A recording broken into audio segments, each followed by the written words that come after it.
Hello all, welcome back to my Monday morning mini blog. 1 month తర్వాత నిన్న Sunday non veg వండుకున్నాము. శ్రావణం అయిపోయింది కదా, ఇంకా నైటే గిన్నెలన్నీ తోమేసి స్టవ్ కూడా కడిగి క్లీన్ చేసి పెట్టేసుకున్నాను. ఇంకా థర్స్డే మండే నేను స్నానం చేసుకునే వంట చేసుకుంటాను కదా, సో స్నానం చేసుకుని అయితే కిచెన్లోకి వచ్చేసాను. ఫస్ట్ రైస్ కడిగి రైస్ కుక్కర్లో పెట్టేసి ఇక్కడైతే పప్పుచారు చేస్తున్నాను. పిల్లల కోసం స్నాక్స్కి అయితే కార్న్ ఉడకబెట్టేస్తున్నాను. మొన్న మా ఇంటికి వెళ్ళినప్పుడు మా అత్తమ్మ చెప్పింది పప్పు ఉడకబెట్టేటప్పుడు కరివేపాకు వేస్తే మంచి టేస్ట్ వస్తుందంట. సో ఆ టిప్పు నేను ఇవాళ ట్రై చేస్తున్నాను. మునక్కాయలు కొంచెం లావుగా ఉన్నాయి, అందుకని సపరేట్గా ఉడికించేస్తున్నాను. సాల్ట్ వేసేసి ఇంకో స్టవ్ పైన కార్న్ పెట్టేశాను. ఇంకా పప్పు అయితే ఉడికిపోయింది, పక్కన పెట్టేసి ఇక్కడ పప్పుకు తాలింపు వేసేసుకుంటున్నా.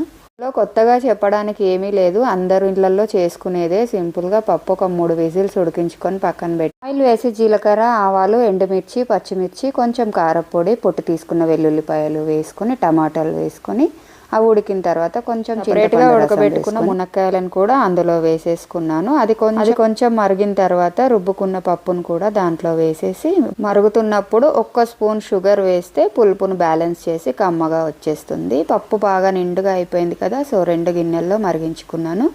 బాక్సులు పెట్టి పిల్లలకి ఇచ్చేసాను. అమ్మయ్య, పిల్లలైతే వెళ్ళిపోయారు. కానీ మా ఇల్లు చూసారా, ఒక చిన్న మినీ యుద్ధమే జరుగుతుంది పిల్లలు స్కూల్కి వెళ్ళేంత వరకు.